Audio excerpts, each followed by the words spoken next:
Hello and welcome to Illumination Podcast with Nick and Kizma. This is Kizma, and today is a really special day. As our listeners know, we don't always have guests on the show, and when we do, they are beyond amazing humans.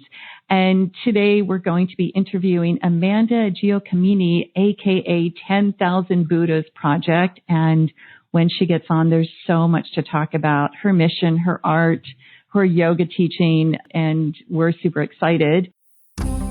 Hello and welcome to Illumination Podcast with Nick and Kizma, bringing you ancient wisdom for modern day success so that you can have the mindset to get your life and business set. As always, thank you for tuning in. And if you're new to the podcast, take a quick second to hit the subscribe button in iTunes, SoundCloud, or Stitcher.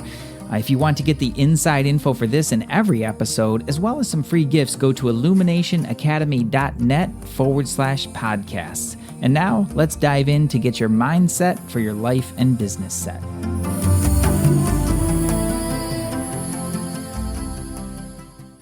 So Amanda, 10,000 Buddhas, welcome to Illumination Podcast. Oh. It's so great to have you here. Hey, Nick and Kizma, I'm so happy to be here. Thank you for inviting me today. Absolutely. You've been somebody that I followed on Instagram, and we're going to tell everyone how they can track you down on Instagram. And it was really, I think it was through Trevor Hall. We had Trevor on the podcast, and we've been using his music for years. And we used to have a yoga studio. We'd listen to him. He's just so one of our favorite artists.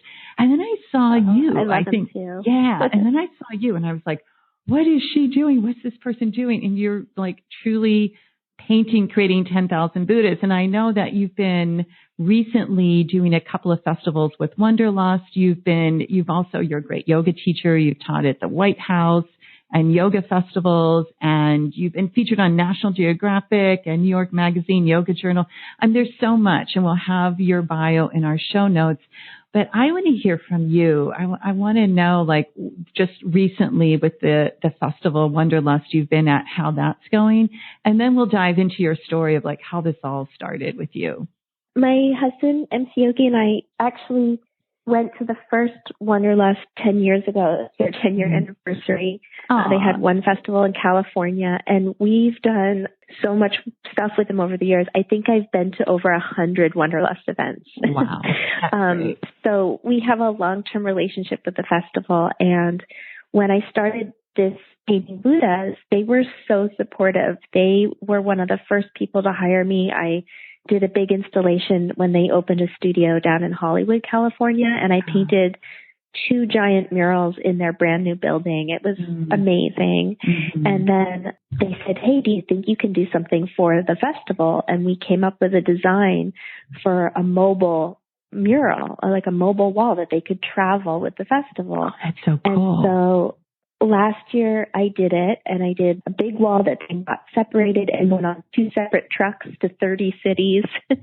And this year they called me again. They said that was so successful for us, and it was so much fun for the participants. Can you do it again? And I was like, yeah, I can do it again. So I just came back. We did 2 cities, 2 murals in 2 cities in 2 days. So Wow. Yeah, it was like a Buddha marathon. And I did a wall in New Orleans, and then I flew to Atlanta, and I just did one. And that was really fun because it was the first time I painted live while the event was happening. That is so cool. Participants got to see what was happening. While they were doing their run and doing yoga, they saw the evolution of the project. And then after yoga was finished, I was finished, and everybody came and took pictures in front of it. And it was it was so much fun for me. It was so interactive. And right. It's like performance art, really. Yeah, it was like performance art, and it was a blast. Did you have, I saw on your Instagram you had some helpers, some team. Were they people that you brought with you, or did you just kind of pick up a few people as you arrived at Atlanta and New Orleans? Well, in New Orleans, this woman, Heather Story, helped me. She's actually she organizes all the events for Wanderlust. She has so much responsibility. She's does everything. And she just wanted to help me paint the Buddha. So She and her friend Devin help me. I often get spontaneous volunteers as well. Whenever I'm painting, people will come and give me a hand, which is always nice. Yeah, it must be nice and beautiful, and they get excited. But I can tell by watching your work, you're pretty much a perfectionist. Like everything is so beautiful. Is there ever a point where you're like, oh my gosh, don't put your handprint there, like on Buddha's belly? Watch out, guys. There's sometimes where you're like, people want to be part of it and have fun, and then I let them do a little, and then I'm like, okay, now it's my turn again. Clean it up. Exactly. Tell us a little bit. I mean, you've been a yoga teacher for how long? And do you still teach, or is that something? I still teach. Mm-hmm. My husband and I have a studio here in Point Reyes, California, and we've had it since 2001. So it's 17 years old. Congratulations. And I've been teaching. Thank you. So I've been teaching for 18 years, and I've been practicing for about 25 years. Mm-hmm. So. That's great. I mean, I know what it takes to run a studio, so I love, and we love MC Yogi too.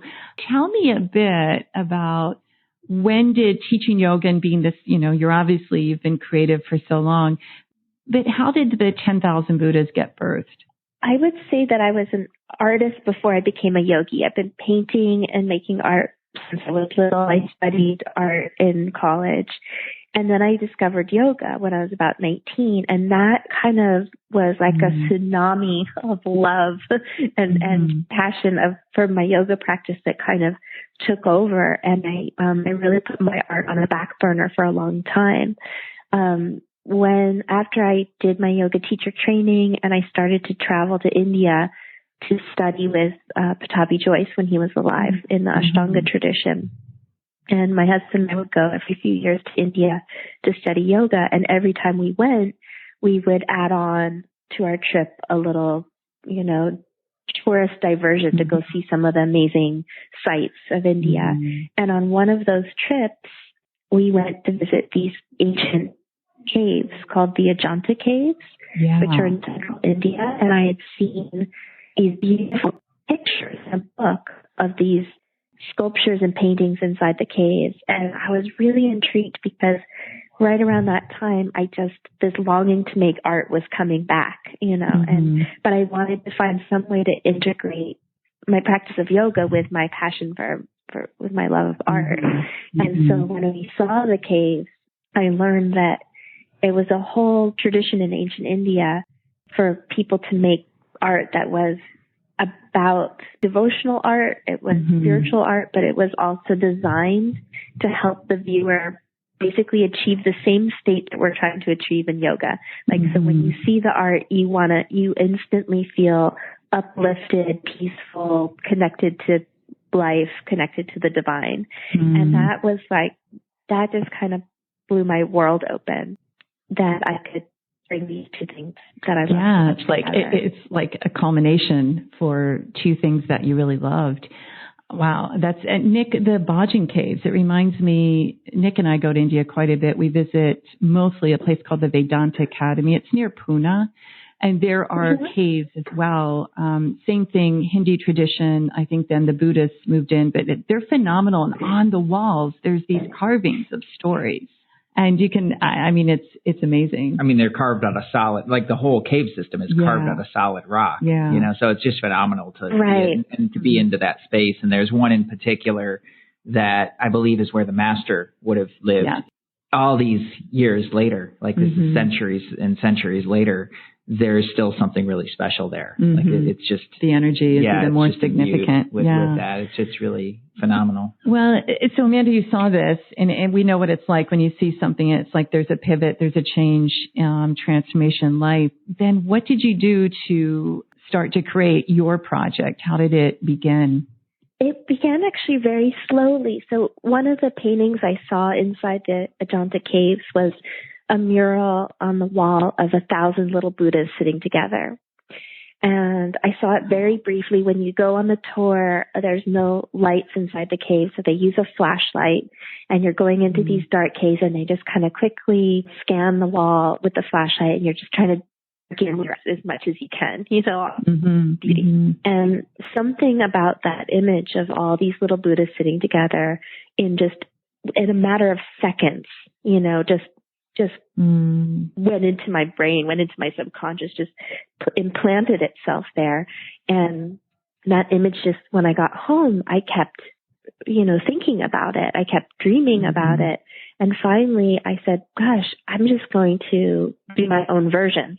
I'm so intrigued by this image. It's speaking to me so much that I want to connect with it. And so I just decided to paint it myself.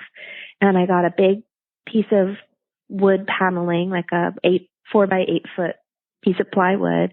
And I set about painting all these little Buddhas on it. And that first painting, it really was years. It was about 5 years from when I went to the caves to when I decided to paint my own version.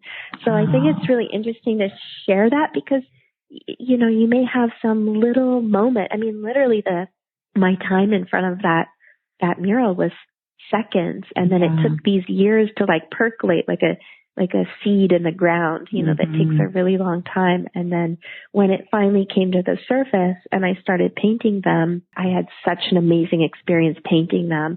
Every time I went to my studio, I felt so peaceful. I felt so happy. I felt like I was in the company of these ancient Buddhas. Yeah.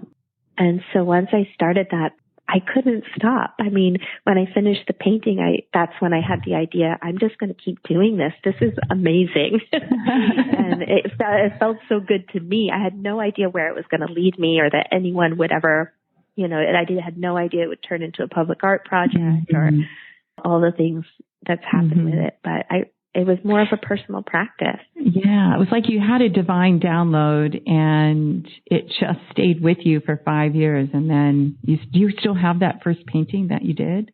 I do, yeah. So the first one is installed in our yoga studio in California. That's great. Yeah. So 10,000, how far along are you in that? I went to the caves in about 2007. I started painting the Buddhas in 2012, I'm going to say. And then last year in the summer, around August, I started keeping a document, mostly because everyone I ran into would say, what are you up to? And I said, I'm painting 10,000 Buddhas. And they would say, how far along are you? And it's a very logical question. I'm curious. Yeah. I just thought I would just do it. And I would kind of know maybe when I got there. But since everyone asked me, I was like, okay, after a few months of painting, I actually went back. I had photographs of everything I had done and I counted up. And so then I kept track. And so last August, it had been a while since I knew I was getting close. But I sat down, painting that day. I was working on 3 different canvases and I was like, I wonder where I'm at, how close I am. And sure enough, that day, the last Buddha I had painted was my 10,000th Buddha. That's so amazing. Right there it is. There's like the loop of the divine download. There. I love that. Did you feel a certain sense of accomplishment or a finality to it? When I set out to do it, I really thought I was taking on a project that was almost insurmountable. I almost wanted it to be insurmountable. I wanted something really big and vast that I could pour myself into, that I could be consumed by. I wanted to be challenged. Yeah. And then when it happened, I was amazed. I didn't know I could do that. And here I've done it. And it was really joyful and made me realize I need to have a bigger goal next time. Just add zeros I could go bigger. Yeah. Yeah, just add a zero. Or 3. Yeah. Oh, that is so cool. Have you painted any of these murals or projects in India? I have not. We're going to Sri Lanka on Friday, actually. And I have some friends there. We're going to lead a retreat, but I have some friends who live over there part-time, and so they are investigating some walls for me to do in Sri Lanka. That's great. Is there a favorite that you kind of think about more than others? I think one of the most epic ones for me was a big 3-story building I did in Washington, D.C. And it was a really special wall. Some friends have a studio in Washington, D.C., Flow Yoga Center. Mm-hmm. And they reached out and said, we'd love to bring your Buddha project to Washington. I thought that would be great. When I went to visit them, they have this incredible building. And right away, I was like, oh, this building would be amazing. Mm-hmm. It was three and a half stories, a red brick color, and it didn't have any buildings next to it. So if I painted it, you could see it almost from like a mile away because it had a big exposed face beside of the building. Mm-hmm. So they started talking to their landlord, and the landlord was interested, but he's from Ethiopia and Orthodox Christian. Mm-hmm. And he said, I love these Buddhas. I think it's a cool project, but is there any way that she can make it more, so if you're not a Buddhist, like in his mind, you had to be a Buddhist to like really get into to it, which I find is not really the case. Mm-hmm. But he said, is there any way for her to make it more like universal so that everyone, feels connected? Mm-hmm. And so for that wall, we came up with this idea of doing in between all the Buddhas, I stenciled symbols for all the major religions. And that was just really powerful. It was like this collaborative thing. It was also one of the walls I did where the Buddhas are in skin color. And so we did every kind of skin color, from darkest black to cocos to all the reddish, yellowish, palest, all the shades you could imagine were represented. And then all the different religions were represented. It was also the most challenging wall I've ever done because it was so high up. We needed to get permitting to get the alley closed down for the 3.5 it. And so it was a lot of personal challenges. It was 98 degrees while I was painting. I'm afraid of heights, and it was 70 feet in the air. I had to learn how to drive the big boom lift by myself. It's like going into the Ashtanga Series 3. Yeah, it was. It was seriously terrifying, honestly, and daunting. Even though I had done quite a few murals before that, I'd never done that one that big and so fast. I was painting, 14-hour days to finish. Wow. And then the whole beautiful thing of collaborating with the owner to make it. It was so special. The last day I researched like an Orthodox cross that would be the kind that they would use in Ethiopia. And I put it really close, like eye level. So when he goes to work in the morning, his business was on the first story that, I did a little one just for him. So great. So it was just, I don't know. It was a really special part of the journey. And on top of all that, the third day of painting, 3 Tibetan monks showed up. A woman knew I was doing the project. She invited them. They came and they did a whole ceremony that morning to awaken the presence of the Buddha within the painting. And they chanted and sang and did incense and this beautiful ceremony and blessing to wake up the Buddhas. And they said from that moment on, anyone who would see this painting, whether if they walked by it in the street or if they saw it in a video or in a photo, that their suffering would be diminished. Oh, I love that's that. Beautiful. Oh, that's beautiful. The chills. Do you subscribe to a particular religion, or you kind of like us, just more philosophers in that respect? Yeah, I would say I'm a yogi. I'm a yogi, and I'm a lover of the Buddha, and I'm a lover of the teachings and the stories and the beauty of that tradition. But I don't ascribe to any particular. I mean, the Buddha is, I know we work a lot in the energy field, and it's like the presence of the energy, right? I mean, Nick, you have an interesting way that you describe this on Wesak. Well, the Wesak Festival, that's coming up actually. Right. Well, the Buddha, to me anyway, like the Buddha is the representation of the divine wisdom, that pure wisdom of knowing. And on Wesak, it's like, there's a special place in India, so the tradition goes, there's a special place in India and the Buddha comes and he blesses the earth through this. But basically it's so intense that it basically kind of like fries the circuit board. So it brings in the Christ energy, and that divine compassion and essentially filters divine wisdom through divine compassion so that we humble humans can actually integrate that without, without frying ourselves out energetically. I mean, that's kind of what's happening. So it made me kind of think, this is something I've been thinking about, because I think the same, I think the truth is the truth. And that truth is being revealed from different aspects throughout all of the different religions. They all have a thread of that in a certain way. And when it becomes dogmatic is actually when free thinking stops. And that's a real problem, because then, you need the free thinking and the truly liberal education in order for your own mind to process that and to integrate it into your life and into your cellular level in the way that you really need to understand that, so that it really gets in there. The Christian teachings have their own bent on that, and Christ as a teacher and a leader, I think, is incredible. And what that kind of made me think about was, and then, you've got the Bodhisattva Kuan Yin as well, and that sense of divine compassion or divine grace that comes along with that, and then how to kind of create that for yourself. So what it really made me think about is this like stepping down of energy and the different levels that we can access that, like kind of like different access points. And the Buddha just being that truly pure divine wisdom, which is reflected in, he calls it the middle path, but that pure objectivity of, not that the one, which I think is really incredible, but also really intense. To me, I think that's part of why I love this image of all the Buddhas sitting together. It's not one savior. It's an image of community. It's an image of we're all equals in this, and we all have a responsibility to uplift ourselves and then support each other.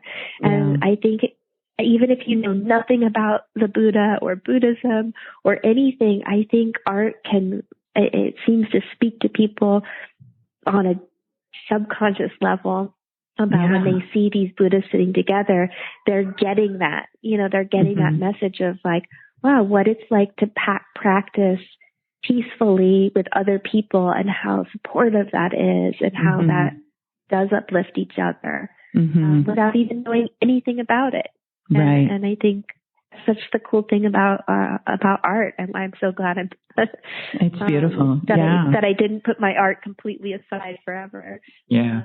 But I think it's a way to integrate it. It's like a bypass, in a certain way, as it bypasses that thinking mind that like wants to put the labels on it, and it gives them direct access to like the true energy or that piece behind it, and however they connect to that. I think that's really cool. Yeah, I love it.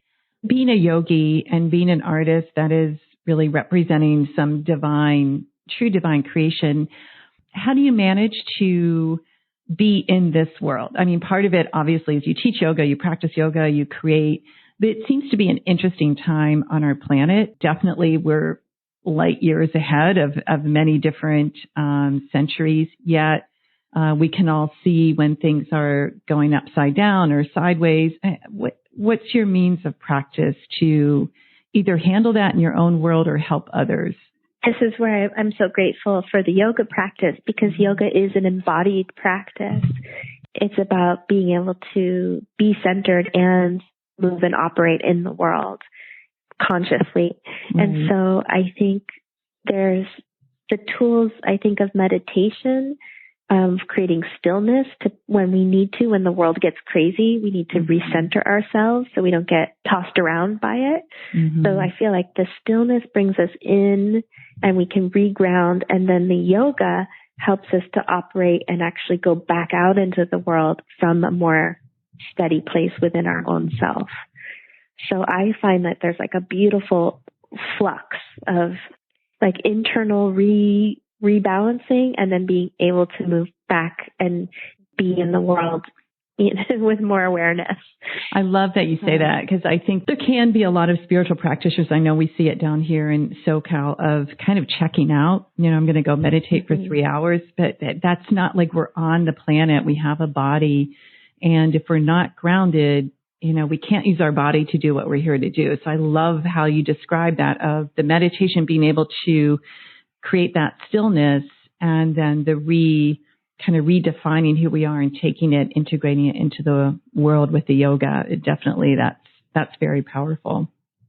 One of the things I also learned from studying those Ajanta caves is all the past life stories of the Buddha. There are these ancient tales. Most of them are animal stories, and they're called Jataka tales. And in them, the tales are teaching these principles that the Buddha was trying to teach about how we can be more kind, more compassionate, more wise, more patient, more peaceful, more honest. Very simple things, but those are all qualities that are not about an internal experience so much as how we are with others, how we are in the world. I mean, it is how we are with ourselves too, I guess, but it's not just about escaping and finding a blissful inner state. It's really, can you then be more, can you be patient? Right. Can we not yell at our soundboard? Yeah, all the things. Or if we do have those human things, which are constantly going to come up, how quickly can we get over them? How quickly? So true. Because it's not like we're going to eradicate anger ever from our lives. It will come up, but how intense is it? How quickly can we get over it? How quickly can we, that's so good. Correct a situation if we did something stupid or said something mean? How quickly can we apologize? Right. And just let go of it. Yeah. I think sometimes it's actually the ego that will have someone hold on to an event and kind of relive it. And it's the lesson is learned if we allow it to come in. And the most powerful place is to be able to, like you said, make amends, correct, and get on to the next experience. So that one is a better experience. Yeah, I love that. Yeah. I mean, if you ever had an argument with someone and you're really angry at them and all of a sudden they're like, you know what? I hear you and I'm really sorry. I see what you're saying. I mean, it just dissolves everything. There's nowhere to go, right? Exactly. It just like crumbles. Everybody just melts. Like that self-awareness. It's incredible. It is. Yeah. It's something, it speaks to something that I've been studying a lot, is the law of non-resistance, and how to really and truly be in a flow with the world and not, because when you're resistant, like the world will crush you in a moment, but when you really truly become non-resistant, well, you can navigate with so much more ease. I'm curious, we talked about this with Trevor a little bit too, and as we get people on who are, deeply into their spiritual practice and have been at it for a while, I'm always kind of curious the take on it is, because we've had a lot of conversations about the role of, or the use or misuse of drugs in spiritual awakening, ayahuasca trips, acid back in the day or whatever it might be. I know that there's people who are really proponents of that. And I'm always curious, what our guests might think about that, so what do you think about that? Is there value in it? Is it destructive? Like, what do you think? I'm not someone who uses drugs in my spiritual practice. I would say, maybe I don't know. I guess everybody's different, right? For some people, I could imagine it might crack them open a little bit in a way that was necessary. But I do think people can get hooked on that as a method for having a spiritual experience. And some people have just more addictive personalities than others. Some people can try something once or twice, get a lot out of it, and move on. And really learn, and other people get stuck in a habitual use that becomes destructive. So I don't feel, for me personally, it's not something that really works for me. But I feel blissed out enough. Well, exactly. I mean, that's kind of what I practice. Yeah, we all, we sort of want the real thing, and I know personally, I think there can be a danger when someone uses something and it's extravagant in its experience. Like you said, making them seek that experience again. We're really, some of those most beautiful moments of continuing to realize more of who we are and having that awakening can be so subtle, really subtle and really quiet. And it's not always a big blow up in fireworks, is it? Right. And what you said earlier, Nick, too, about, sometimes an extreme energy can blow our circuits, right? Right. And I think that can happen with drugs. Sometimes you don't know the dose, or it could just be way too much. And really, like, the downshifting to be able to, I think, like a steady stream of conscious, to funnel that, I don't know what you'd call, funnel that spiritual energy in a more consistent way tends to be more useful for most people. Like, just to get through the day, get through life, get through a tough situation, rather than these big, like, you were saying about some big extravagant, like, fireworks kind of awakening.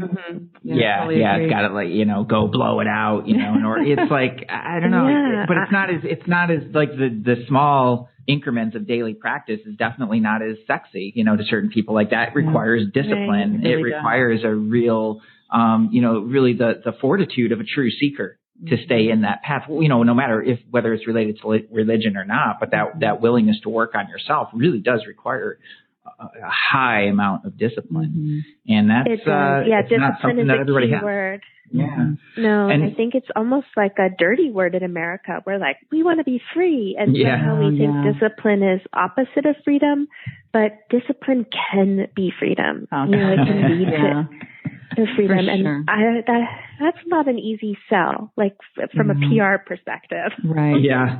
It's really not. Like, really trust me, if you do this regularly, then you'll feel really, free and happy. It's like, I know, and people get so distracted. Take something. I actually have the T-shirt. There's a podcast, the Jocko podcast. Jocko's an ex-Navy SEAL and does, like, leadership training, and that's one of the things he talks about is discipline equals freedom. It's one of the principles in his book as well. I went out and bought the T-shirt, and I wear it out, and it's so like, funny. But it's like, it's, you'll see some people looking at it every once in a while, like, what's that? Like, you must be, like, hardcore or something. It's like, no, it's not like that at all. It's like, actually, discipline gives, it's that road, like the ability and the framework for you to actually have freedom, a support system around that.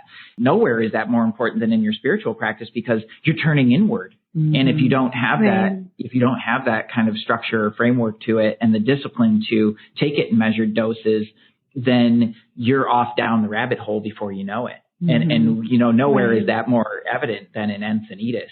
Just a few miles south. God bless them. Yeah, no, but it's really fascinating to watch, this spiritual or quote unquote conscious community that will really and truly send themselves in circles, looking for the next fix, the next spiritual fix, whether that's through the experience that they have. And there are a lot of people that are super into the experiences, or whether it's just like, I want to know the next thing and I want to know the next thing. And this total overconsumption of information, which I think, I don't know what you think about that, but to me, when somebody overconsumes information, what was that term they used yesterday? Educated beyond their intelligence. Yeah. Right. Which I think is really fascinating, because then it's okay. Well, all this stuff, but you're not acting any of it out. And then it becomes an actual burden on them.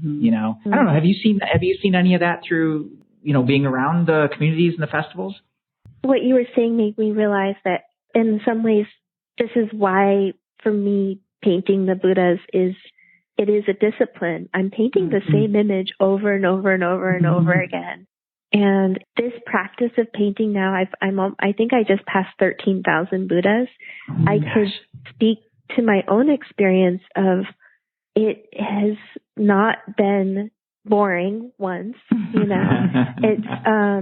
it seems to get deeper and more subtle and more, I'm like, it's constantly revealing different things to me about the imagery, about putting this message in the world, about my own inner mind. It keeps sending me back to research deeper into Buddhist philosophy, which keeps uncovering more interesting things for myself. So I can attest in my own life that sticking to this one practice has been really, really powerful. Yeah. And if I had bobbed around and tried to bunch of different things, I don't think I would be having the same experience. Yeah, painting giraffes would not have worked for you.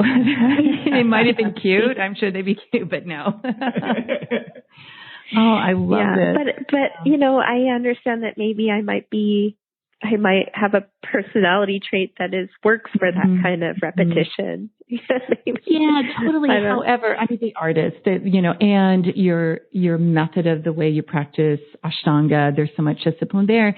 Yet I think even for those out there listening, they've heard us talk about this so much. It's so worth it to stay, you know, pick something and stay on it. Something that's truthful, and because it will reveal itself, like you said, in deeper ways. I mean, it just will. The layers unpeel and unravel. And we are in this information age where there's so much coming at us. And there's a lot of mistruths coming at us and confusion. So when someone can find a means of study or practice or creating and it works, it is like get across the bridge, because I think the benefits are huge with that. Yeah, I totally agree. It's the FOMO that kind of messes people up. You know, fear of missing out. It is, oh, well, okay, so I've been doing this for a while and it's working, but, you know, maybe you hit kind of a roadblock with it, or, you know, like that's normal for anything that you do, is like hit a plateau or just like, okay, I've been... Yeah. And then it's like, okay, well, I guess I've, you know, used that one up. I better get on to the next thing. But it's like, that's where the real treasure is. Yeah. You know, that's where the real gift is in, you know, that steadfastness of like, I'm going to stay on track here and find what's beyond this. You know, that's the beauty of it, I think. But it's not for everybody, and that's okay. That's okay. And Amanda, before we go, I always love to ask our guests, is there anything that you've yet to do in life on this round that you haven't told anybody? It's kind of like in the back of your mind, like one day I really want to do this. I was in Japan last summer, and someone took me to this temple of 1,000 Buddhas. They knew about my 10,000 Buddhas. They're like, I'm going to take you to this place. And inside this temple, there were 1,000 standing Buddhas, these giant, like slightly larger than life standing Buddhas, and they each had about 40 arms, and in each hand a weapon.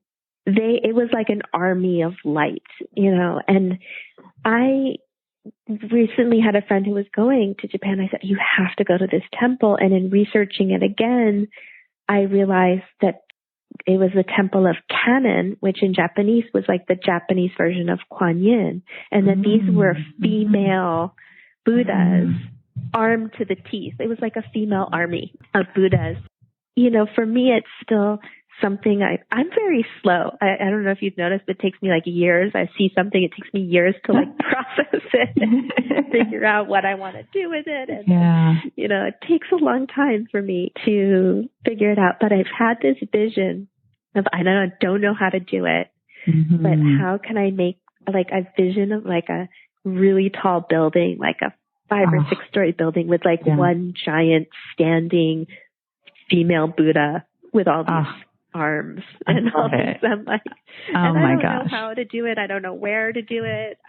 Well, I'm pretty sure you just called it in. I'm pretty sure you just called it in. So I've been secretly visualizing it, and you know, it's kind of like it'll just be a journey to see if I can figure out. I'm sure you will. I love that. And thank you for sharing that. That's amazing. And it's perfect timing, because I know there's been a lot for women and the pendulum's been swinging, and, you know, I know we're going to land front and center in a lot of wisdom. So what a great, that's amazing. That is so cool.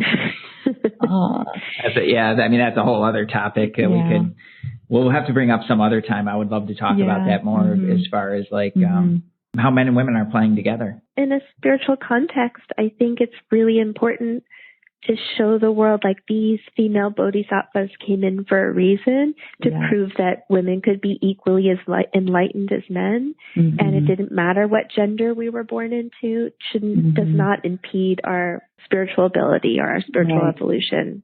This, for me, I feel compelled now to continue that message. And I think it would be really powerful to have more street art with these female Buddhas is like, guess what? Here we are. Yeah. Oh my gosh, I'm so grateful for you sharing that. Thank you for sharing. That's great. Where do you go next? I guess it's not a secret anymore. I know. Sorry. Welcome to our world. But it's, what, you go to Sri Lanka, you and your husband have your retreat. That sounds really cool. How long will that be? It's 12 days at an Ayurvedic center in southern province in Sri Lanka. And we're going to go on a Buddhist pilgrimage, and I'm going to tell in the afternoon I teach yin yoga and tell the Jataka tales, the stories I was telling you about, the animal stories. And I'm really excited. I love when people take time out. I know it takes so much to go on these trips. It's far. It requires resources. You have to organize everything at home, but it's so transformational to dedicate that much time to your practice with no distractions. Right. It is. Yeah. So it's really, it's not frivolous. It's very radical what I see happens to people. Yeah. So I'm excited to be in that. Yeah. That's great. And then for our listeners, I know they can find you on Instagram, 10,000 Buddhas. And website, is it 10,000buddhas.com? Yeah, it's 1 and 4 zeros Buddhas, both on Facebook, Instagram, and my website. Yeah, and you've got some beautiful prints and scarves and things for sale on your website, so people go shopping. Yeah, go shopping. Yeah, that's what I was going to ask is how can we support, you know? And, I saw a scarf. I'll probably buy it today. Yeah, that's great. And the art that I sell through my site helps me fund a lot of the public art that I do pro bono. So that's great. It's great and appreciated. Okay. Awesome. Well, thank you for taking the time to be here with us. We so appreciate you. And I know I can't wait to see one of your walls or murals in person. Like we're going to have to go. We'll have to get them down to San Diego. Yeah, I can't wait. Yeah. San Clemente.